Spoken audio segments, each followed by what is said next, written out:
ವೀರರಾಣಿ ಕಿತ್ತೂರು ಚೆನ್ನಮ್ಮನ ಜಯಂತಿ ಸಲುವಾಗಿ ಶಾಸಕರು ಬರೋದಕ್ಕೆ ಲೇಟ್ ಆಗಿದ್ದಕ್ಕೆ ನನಗೂ ಲೇಟ್ ಆಯಿತು. ಮೊದಲನೇದಾಗಿ ತಮ್ಮೆಲ್ಲರಲ್ಲಿ ಕ್ಷಮೆಯನ್ನು ವ್ಯಕ್ತ ಮಾಡ್ತಾ ಇದ್ದೀನಿ. ಬಿಸಿಲು ನಾಡಿನ ಹಸಿರು ಸೇನೆಯ ಎಲ್ಲ ನನ್ನ ಸೇನಾಧಿಕಾರಿಗಳೇ, ಈ ಕುಳಿದವರೆಲ್ಲ ಬಿಸಿಲು ನಾಡಿನ ಹಸಿರು ಸೇನೆಯ ಸೇನಾಧಿಕಾರಿಗಳು ಅಂತೇಳಿ ನಾನು ತಿಳ್ಕೊತೀನಿ. ಇವರು ರೈತ ಸಂಘದವರು, ಇವರು ಬೇರೆದವರು, ಇವರು ಅಂತಿಲ್ಲ. ಎಲ್ಲ ನಮ್ಮ ಬಿಸಿಲು ನಾಡಿನ ಹಸಿರು ಸೇನೆಯ ಸೇನಾಧಿಕಾರಿಗಳು.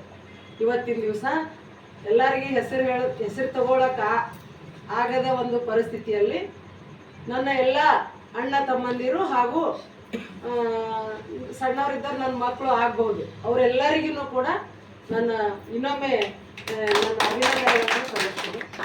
ಅದರಂತೆ ಸಂಸ್ಥಾಪಕ ಅಧ್ಯಕ್ಷರಾದಂತಹ ವೀರಣ್ಣ ಕೋರಳ್ಳಿಯವರ ಪಾದಾರವಿಂದಗಳಲ್ಲಿ ನಮಸ್ಕರಿಸಿ, ಇವತ್ತಿನ ಒಂದು ಕಾರ್ಯಕ್ರಮ ಅದ್ಭುತವಾದಂತಹ ಕಾರ್ಯಕ್ರಮ. 10 ವರ್ಷಗಳ ಕಾಲ ಕಲ್ಲು ಮುಳ್ಳು ಎಲ್ಲ ಹಾದಿಯಲ್ಲಿನೂ ಕೂಡ ನಾವು ನಡೆದು ಬಂದು ಶಫೀವುಲ್ಲಾ ದಖನಿ ಅವರು ತಾಲೂಕು ಅಧ್ಯಕ್ಷರಾಗಿ, ಜಿಲ್ಲಾ ಅಧ್ಯಕ್ಷರಾಗಿ, ಈಗ ಒಂದು ರಾಜ್ಯಾಧ್ಯಕ್ಷರ ಒಂದು ಪದವಿಯನ್ನು ಸಿಕ್ಕೈತಿ ಅಂತಂದ್ರೆ ಅವ್ರು ತಗೊಂಡಿಲ್ಲ. ಅದೇನ ಅಂತಾರಲ್ರಿ, ತಾನಾಗೆ ಬಂದಿದ್ದು, ಒಲಿದು ಬಂದಿದ್ದು, ಇನ್ನೊಂದು ಕೇಳಿ ಪಡೆದಿದ್ದು, 3 ಥರ ಇರ್ತಾವೆ. ಹಾಗಾಗಿ ಅವ್ರಿಗೆ ತಾನಾಗೆ ಬಂದಂತಹ ಒಂದು ಶಕ್ತಿ ಇದೆ. ಆ ಶಕ್ತಿಗೆ ಅವರು ಇಲ್ಲಿ ತನಕನೂ ಈ ಒಂದು ಸಂಘಟನೆ ನಡೆಸ್ಕೊಂಡು ಬಂದಾಗ ದಶಮಾನೋತ್ಸವ ಇವತ್ತು ಈ ಒಂದು ಕಾರ್ಯಕ್ರಮ ಮಾಡ್ಲಕತ್ತಾರ ಅಂತಂದ್ರೆ, ಈಗ 2 ಸಲ ಅವರು ನನಗೆ ಫೋನ್ ಮಾಡಿದ್ರು ಕ್ಯಾನ್ಸಲ್ ಆಗೈತ್ರಿ ಅಂತ. ಆಯ್ತು ಇರ್ಲಿ, ಏನ್ ಮತ್ ಮುಂದೆ ಮಾಡಕ್ ಬರ್ತೈತ್ರಿ ಅಂತ ಹೇಳಿ ಅನ್ಕೊಂಡಿದ್ವಿ. ಇವತ್ತಿನ ದಿವಸ ದಶಮಾನೋತ್ಸವವನ್ನು ಪೂರ್ಗಣಿಸಿದಾರ. ಇನ್ನು 11ನೇ ವರ್ಷಕ್ಕೆ ಕಾಲು ಇಡ್ಲಾಕತ್ತೀವಿ.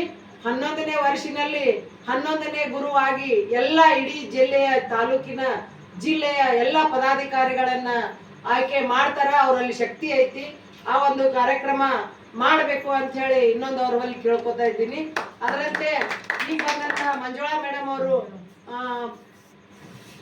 ರೈತ ಸಂಘದ ಅಧ್ಯಕ್ಷರು ಅಂತ ಹೇಳಿದ್ರು. ಅವ್ರಿಗೆ ಒಂದು ನಮ್ಮ ಬಿಸಿಲು ನಾಡಿನ ಹಸಿರು ಸೇನೆಯ ಒಂದು ಯಾವ್ದಾದ್ರು ಹುದ್ದೆ ಕೊಡಬೇಕು ಅಂತ ಹೇಳಿ ಕೇಳ್ಕೊತಾ ಇದ್ದೀನಿ. ಅವ್ರಿಗೆ ಕೂಡ ತಗೋಬೇಕು ಅಂತ ಹೇಳಿ ಕೇಳ್ಕೊತಾ ಇದ್ದೀನಿ.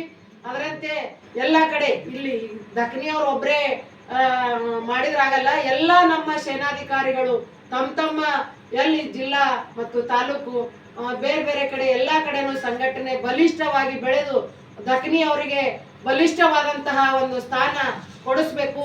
ಇಲ್ಲಿ ಯಡ್ರಾಮಿ ಗ್ರಾಮದಲ್ಲಿ ಅಷ್ಟೇ ಗರ್ಜನೆ ಮಾಡುವುದಲ್ಲ, ಬೆಂಗಳೂರಲ್ಲಿ ವಿಧಾನಸೌಧದ ಮುಂದೆ ನಿಂತು ಗರ್ಜನೆ ಮಾಡಕ್ಕೆ ಅವರಿಗೆ ಬೆಂಗಳೂರು ಕಳಿಸ್ಬೇಕು ಅನ್ನೋಂತಹ ಒಂದು ಮಾತನ್ನ ಈ ಒಂದು ಸಂದರ್ಭದಲ್ಲಿ ನಾನು ಹೇಳ ಬಯಸ್ತೇನೆ. ಅದರಂತೆ ಅವರು ಗಟ್ಟಿತನ ಐತಿ, ಗಟ್ಟಿತನ ಇಂದಲೇ ಈ ಒಂದು ಸಂಘಟನೆ ಇಲ್ಲಿ ತನಕ ಬರ್ತೈತಿ. ಆದ್ರೆ ಆ ಗಟ್ಟಿತನಕ್ಕೆ ಇನ್ನೊಂದು ಶಕ್ತಿನೂ ಬೇಕಾಗುತ್ತ. ಇನ್ನೊಂದು ಶಕ್ತಿ ನಮ್ಮ ವೀರಣ್ಣ ಕೋರಳ್ಳಿ ಅವರು ಆಗ್ತಾರ.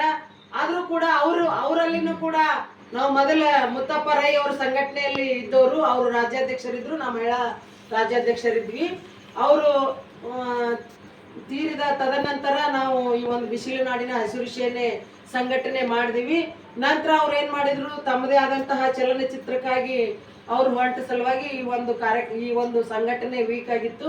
ಈ ಒಂದು ಸಂಘಟನೆ ಮೊನ್ನೆ ನಿಮ್ಮ ಹೋರಾಟದ ಎಲ್ಲ ನಮ್ಮ ಪತ್ರಿಕಾ ತುಣುಕುಗಳು ನನಗೆ ಬಂದಿದ್ದು, ಅವೆಲ್ಲ ನೋಡ್ಕೊಂಡು ಅಲ್ಲೇ ಖುಷಿ ಪಟ್ಟು ಮತ್ತೆ ಇವ್ರಿಗೆ ಮಾತಾಡಿ ಹೇಳಿದೆ ನಾನು, ಇದೇ ತರ ಎಲ್ಲಾ ಜಿಲ್ಲೆಯಲ್ಲೇನು ಆಗ್ಬೇಕು, ಎಲ್ಲಾ ಜಿಲ್ಲೆಯಲ್ಲೂ ನಮ್ಮ ಬಿಸಿಲು ನಾಡು ಅನ್ನುವಂತಹ ಸಂಘಟನೆ.